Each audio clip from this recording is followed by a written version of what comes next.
Hi guys, thanks for checking out the video. How do you hit a draw?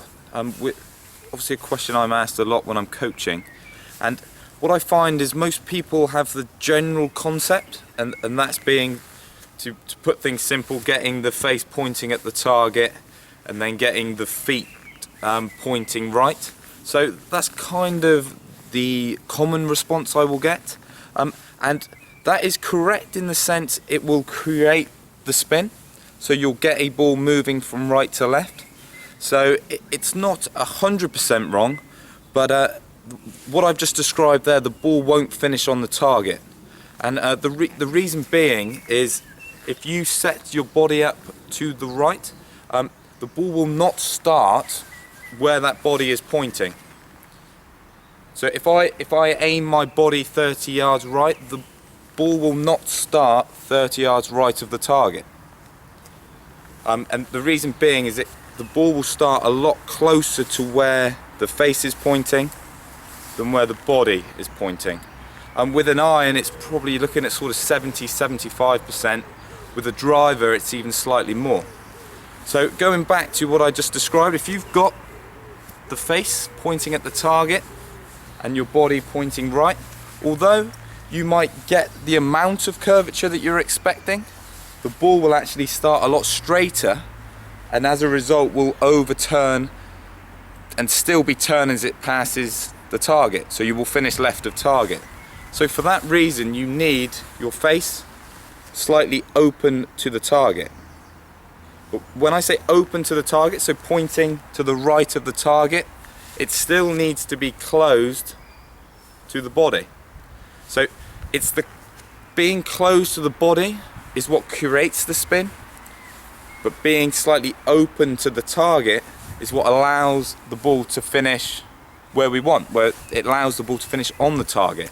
So that is such an important thing to understand, because you will get feedback if you don't understand it and think that you've made a bad swing.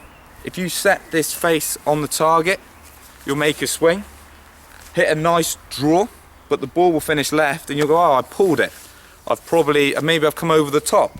And that's certainly not what's happened. You've made a great swing, you just haven't understood the relationship between the path and the face. So how open does the face need to be? How much to the right does it need to be?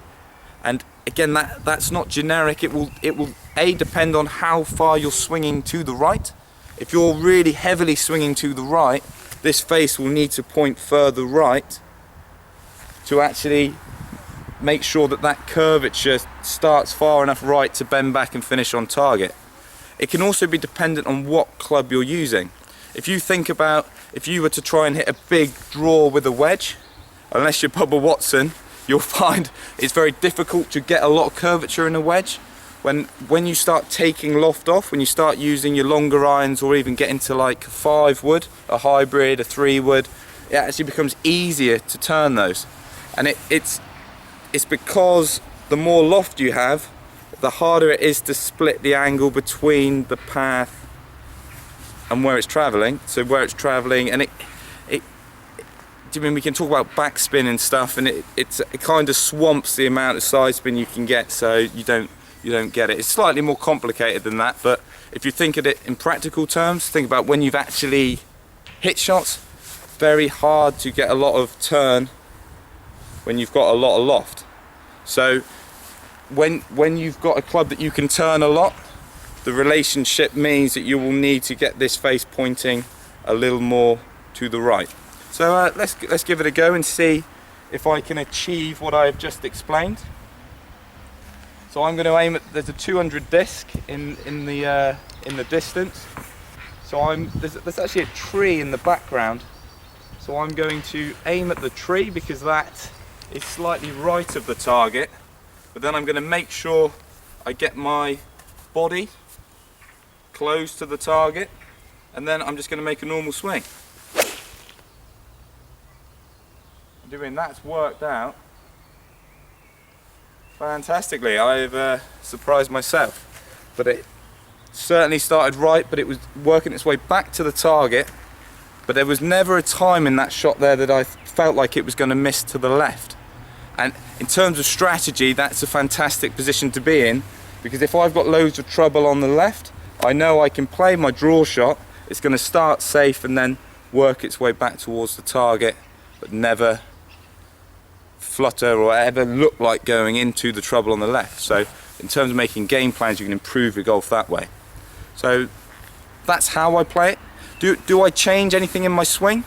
No, because we're trying to change it into setup. The only thing I might use, and this is more of like a swing thought, I'll try and be quite smooth, and I'm not going to try and turn my body that hard. Reason being is we're trying to deliver the club slightly from the inside. So if you spin really quick with the body, it can sometimes be easy to get that club back into more of a neutral position, so then you won't get the draw that you require. So that, again, that's just something you need to just consider, because although a draw tends to go a bit further than a fade because the dynamic loft is less, because when you get close to the path you'll get the dynamic loft down, it's actually can come from a smoother feeling movement. With a fade it's a bit different. I'll actually try and feel like I'm swinging the body quite hard. But again, the major difference is in the setup. But I hope this has helped. I hope you've got a real nice clear understanding on how to hit a draw. So now I'd like you to get to the range and see if you can do it. Hope to catch you soon.